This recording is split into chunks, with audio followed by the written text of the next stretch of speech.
Stocks. Think of stocks like buying a tiny slice of your favorite pizza place. When you buy Apple stock, you literally own a microscopic piece of Apple. If Apple makes more money, your slice becomes more valuable. If Apple crashes and burns, your slice becomes worthless. Stocks represent ownership in companies. When companies grow and make profits, stock prices typically rise. When companies struggle, stock prices fall. It's that simple. Bonds.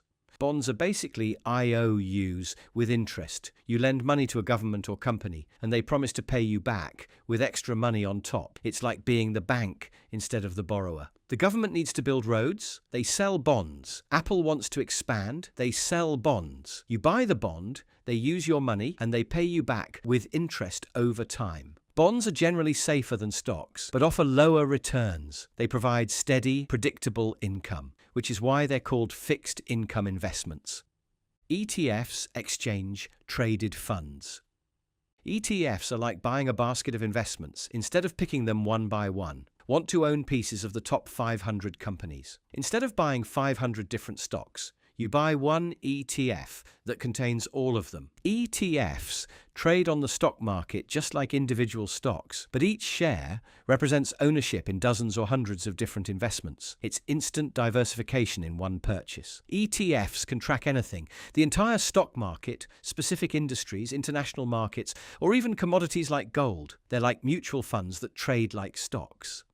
Mutual funds. Mutual funds are like investment clubs. Everyone throws money into a big pot, and a professional fund manager decides where to invest it.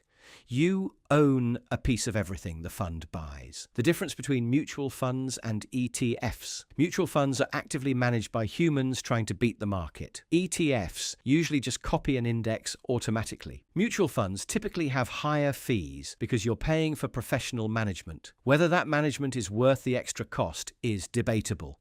Dividends. Dividends are like getting paid for owning stock. When companies make profits, they can either reinvest the money or share it with stockholders. If they share it, that's a dividend. Some companies pay dividends every quarter. Others never pay dividends and just reinvest everything to grow bigger. Both strategies can make you money, just in different ways. Dividend-paying stocks are popular with investors who want regular income from their investments, especially retirees who need cash flow. Capital gains. Capital gains are profits from selling investments for more than you paid. Buy a stock for $100, sell it for $150, and you have $50 in capital gains. Here's the tax trick. If you hold investments for more than a year, you pay lower long-term capital gains taxes. Sell before a year, and you pay higher short-term rates. The government rewards patience. Long-term capital gains taxes are typically much lower than regular income taxes, which is why wealthy people prefer investment income over salary income. ROI, or return on investment. ROI is just a fancy way of asking, how much money did I make compared to what I put in? Invest $1,000, get back $1,200, and your ROI is 20%. ROI helps you compare different investments. Would you rather make 10% in stocks or 4% in bonds? The ROI makes the comparison simple. ROI can be calculated for any time period, but it's most useful when annualized, so you can compare investments fairly. Asset allocation.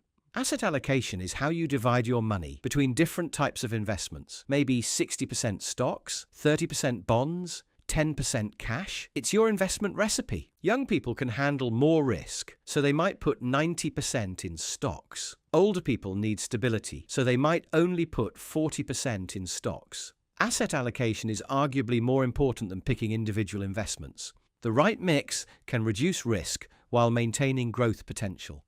Diversification.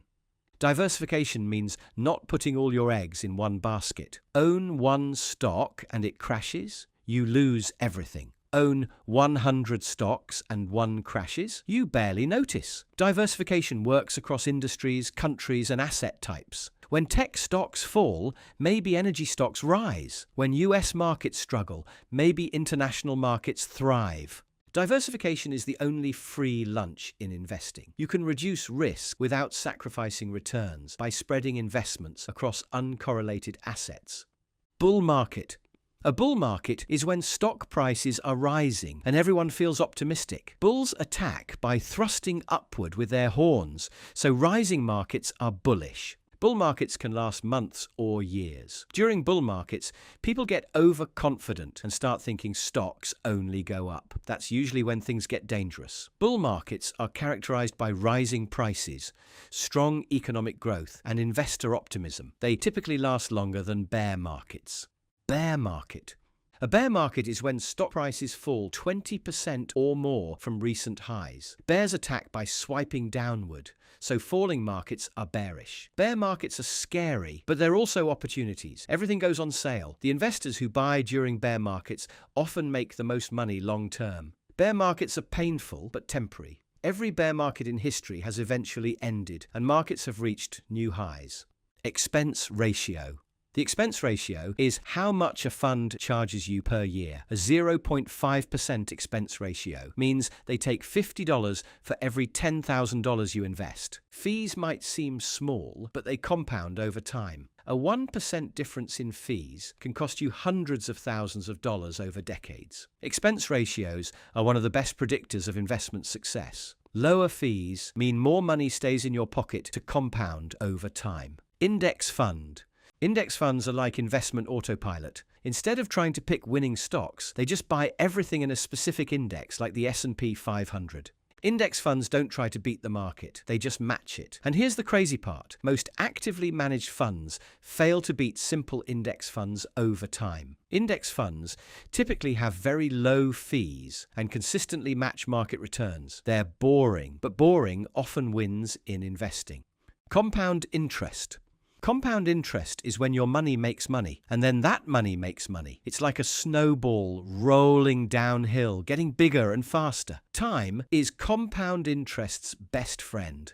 Start investing at 25 instead of 35, and you could end up with twice as much money at retirement. Einstein allegedly called compound interest the eighth wonder of the world. Those who understand it earn it, those who don't pay it.